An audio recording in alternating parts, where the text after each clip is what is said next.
pagi hari, ada mawar, dan juga melati. Sebelum masuk ke pembahasan inti, dengarkan dulu pantun dariku ini.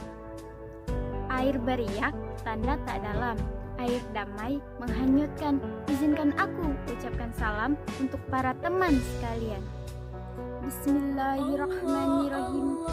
Assalamualaikum warahmatullahi wabarakatuh. Alhamdulillahirabbil alamin.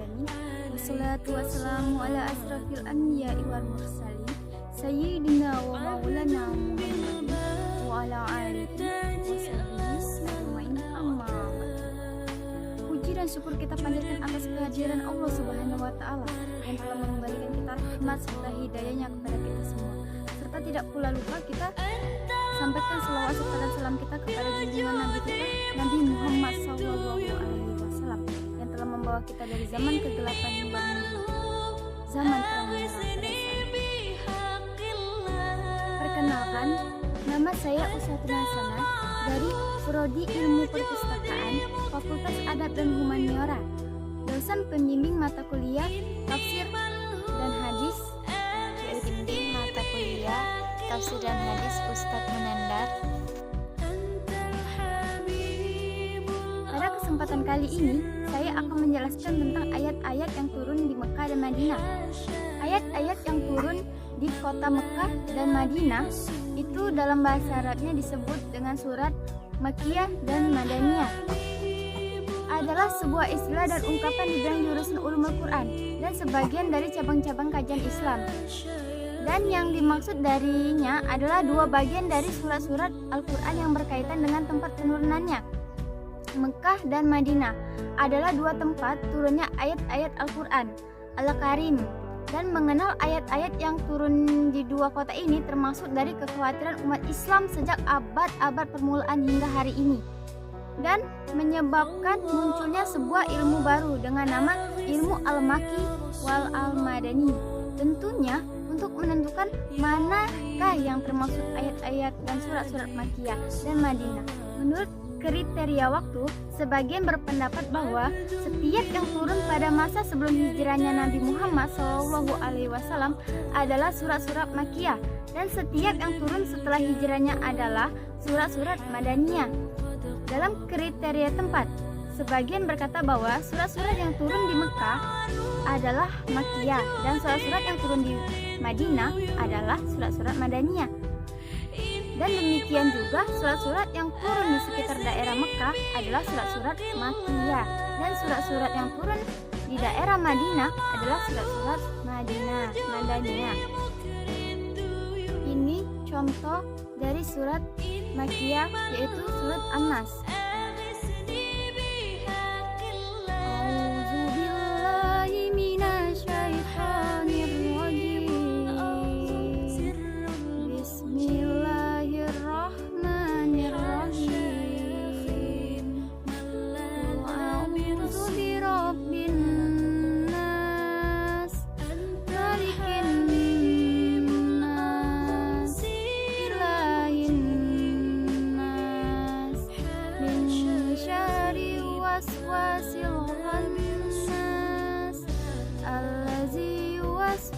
Fi sudurin nas minal jinnati wan nas. Shadaqallahul azim.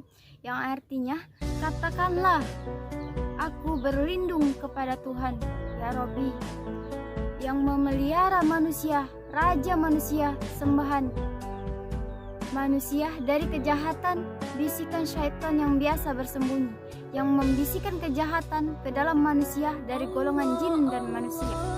Surat ini mengkisahkan Rasulullah SAW dari sihir seorang penyihir Yahudi yang bernama Labid bin Ashom. Dalam sihir tersebut, Rasulullah dihayalkan seakan-akan melakukan suatu hal yang beliau tidak melakukannya. Kisah tersebut disebutkan dalam hadis yang sahih, sehingga kita harus mempercayainya. Dan ini adalah contoh dari surat Madaniyah, yaitu surat An-Nasr.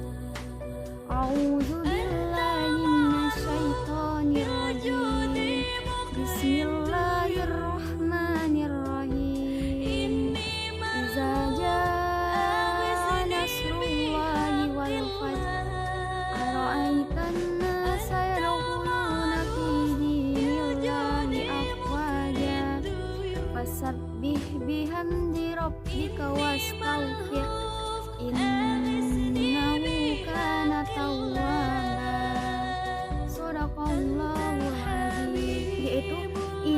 jaa nasrullahi wal fath, yang artinya apabila telah datang pertolongan Allah dan kemenangan.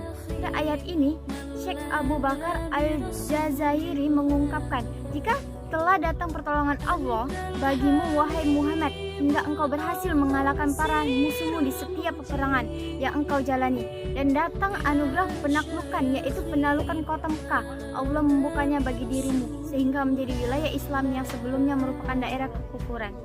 Yang kedua, wara'aitana sayadkhulu fi dinillah bi afwaja, dan kamu lihat manusia masuk agama Allah dengan berbondong-bondong. Ayat ini menandakan bahwa kemenangan akan terus berlangsung bagi agama ini dan akan semakin bertambah saat dilantunkannya tasbih, tahmid dan istighfar dari Rasulullah SAW. Ini merupakan bentuk syukur faktanya yang kemudian dapat kita jumpai pada khulafur rasyidin dan generasi setelah mereka. Yang ketiga yaitu fasabbi bihamdi rabbika wastaghfir innahu kana tawwaba.